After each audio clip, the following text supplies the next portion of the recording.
नमस्कार, मैं मीनाक्षी कंडवाल हाजिर हूं लेकर प्रश्नकाल। और मेरे इस वीकली शो में इस बार दो बड़ी ही इंटरेस्टिंग स्टोरीज हैं, पॉलिटिकल स्टोरीज हैं। प्रश्न नंबर एक, क्या बीजेपी के मोदी काल में सिर्फ योगी ही आखिरी क्षेत्रीय हैवीवेट बचे रह गए हैं? प्रश्न नंबर दो, क्या मोदी ने 2029 के लिए अमित शाह के रास्ते के कांटे हटा दिए हैं? ऐसे सवाल मैं क्यों पूछ रही हूं, इसके लिए आपको हाल के पॉलिटिकल डेवलपमेंट्स को बहुत बारीकी से देखना होगा, समझना होगा, क्योंकि इन्हीं के गर्भ में इन सवालों के बीच छिपे हैं। पहला सवाल ये कि क्या बीजेपी में अब रीजनल लेवल पर सिर्फ योगी आदित्यनाथ ही आखिरी हैवीवेट बचे रह गए हैं? क्या राज्यों में सिर्फ योगी ही अब इकलौते महारथी हैं जो कि मोदी शाह की जोड़ी के लिए चुनौती बन सकते हैं? ऐसा क्यों? क्योंकि इसके लिए जब आप रीसेंट पॉलिटिकल घटनाक्रम को समझेंगे तो आप क्या पाएंगे कि कैसे सभी को बारी बारी से निपटा दिया गया है। जी हां, बारी बारी से, और वो भी सारे हैवीवेट। पहले रमन सिंह निपटे, फिर शिवराज सिंह चौहान निपटाए गए, और अब निपटा दी गई है महारानी यानी वसुंधरा राजे। इस चतुराई भरे गेम की किताब के ऊपर नए चेहरों को आगे बढ़ाने वाली जिल्द चढ़ा दी गई है। मतलब बहाना यह कि नए नेतृत्व को मौका दिया जा रहा है, फ्रेश चेहरे आ रहे हैं। लेकिन निशाना कौन बना पता है?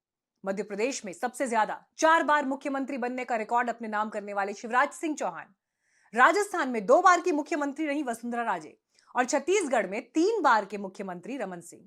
शिवराज सिंह चौहान तो मध्य प्रदेश में सबसे ज्यादा 16 साल से ज्यादा मुख्यमंत्री रहने का कारनामा कर चुके हैं।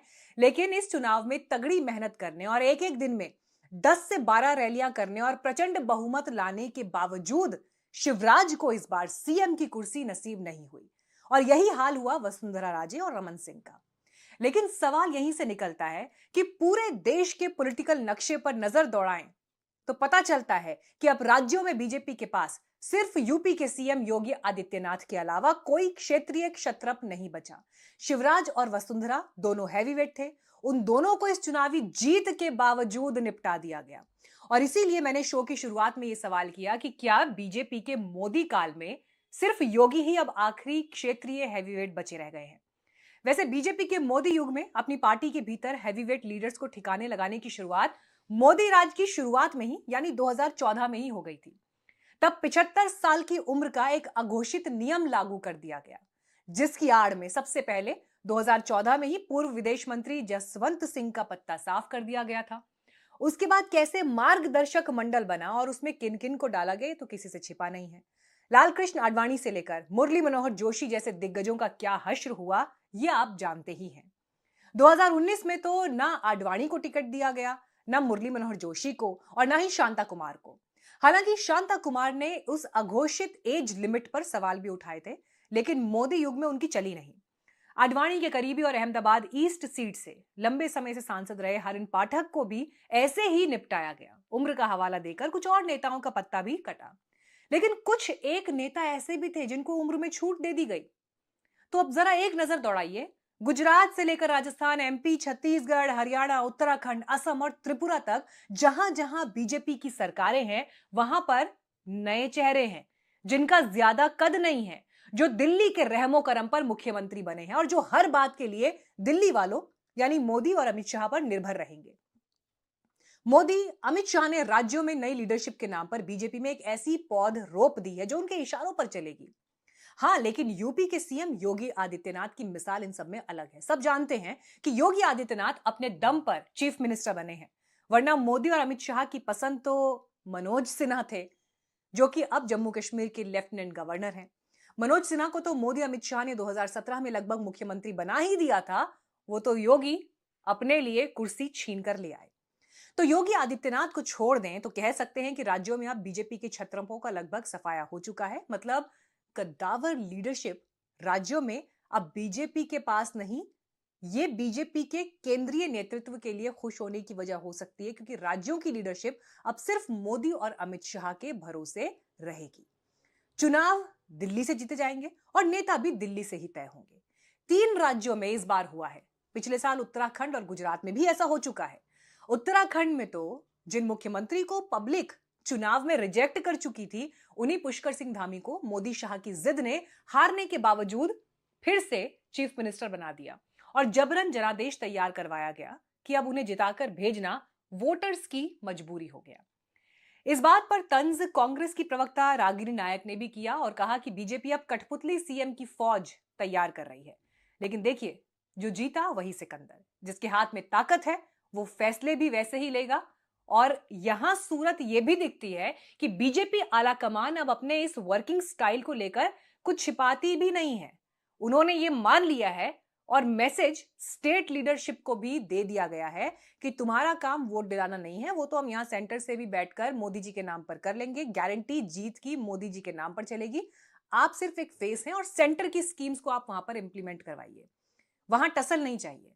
यानी सीएम अब मुख्यमंत्री कम और सेंटर द्वारा अपॉइंटेड मैनेजर ज्यादा हो जाए तो आप चौंकेगा मत।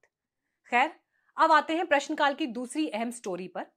प्रश्नकाल की ये स्टोरी निकली है हाल के पॉलिटिकल डेवलपमेंट से। एमपी, राजस्थान, छत्तीसगढ़ में बीजेपी ने जिस तरह से नए चेहरों को मौका दिया है, उससे सवाल ये पैदा हो रहा है कि क्या मोदी ने 2029 के लिए अमित शाह के रास्ते से सारे कांटे हटा दिए हैं।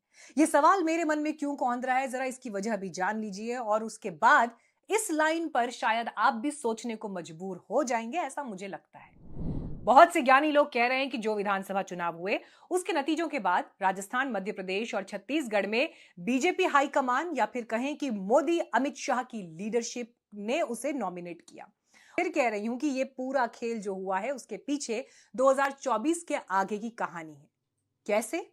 इसे जरा ऐसे समझिए, थोड़ा दिमाग के घोड़े दौड़ाइए कि किन किन चेहरों को ठिकाने लगाया गया है। 4 बार के सीएम शिवराज सिंह चौहान, 3 बार के सीएम रमन सिंह, 2 बार की सीएम वसुंधरा राजे, और लाया किनको गया? एकदम अनजान चेहरों को जो तीसरी पंक्ति पर थे, जो शायद पहली बार विधायक का चुनाव जीते हैं। बहुत से लोगों ने उनके बारे में पहली बार सुना होगा, वरना राजनीति में तो लीडर पहले ही अलग से पहचाना जाता है। ऐसा थोड़ा होता है कि आप पहले किसी को बड़े पद पर बिठा दो और फिर लोगों से कहो कि भाई साहब इन्हें लीडर मान लीजिए आप। लेकिन सीएम के नॉमिनेशन में इस बार ऐसा हुआ है। अब आप कहेंगे कि इसका 2029 से क्या कनेक्शन है, तो पहले यह समझिए कि 2029 में क्या होने वाला है। हाँ, तक उनकी उम्र हो जाएगी 79 साल। जैसे अघोषित तौर पर 75 साल की उम्र की सीमा रेखा तय करके दूसरे हैवीवेट नेताओं को निपटाया गया, मोदी पर भी 2029 में ये नैतिक दबाव होगा। उम्र भी तब उनका साथ वैसे नहीं दे रही होगी जैसा आज का वक्त है। तो फिर विकल्प क्या है? विकल्प है उत्तराधिकारी का। तो अब सबसे बड़ा सवाल यह कि मोदी के बाद कौन, आखिर मोदी का उत्तराधिकारी कौन होगा? और राजनीति शास्त्र का जो सामान्य से सामान्य छात्र होगा ना, वो भी आज की परिस्थितियों को देखकर ये बता देगा कि अमित शाह के अलावा नरेंद्र मोदी किसी और के सर पर ताज रखना पसंद नहीं करेंगे। मतलब मोदी अगर पावर शिफ्ट करेंगे तो वो चेहरा अमित शाह के अलावा दूसरा नहीं होगा। तो क्या 2029 में अमित शाह की राह के संभावित रोड़े निपटाने का इंतजाम अभी से कर लिया गया है? इस सवाल का जवाब अब आप खुद तलाशिए। सोचिए, अगर शिवराज सिंह चौहान को फिर से मुख्यमंत्री बना दिया जाता तो 5 बार के चीफ मिनिस्टर हो जाते वो। फिर वो इतने कद्दावर हो जाते, या उनका पूरा जो एक सीवी है वो इतना मजबूत होता कि प्रधानमंत्री पद पर उनकी दावेदारी को रोक पाना किसी के लिए भी असंभव था।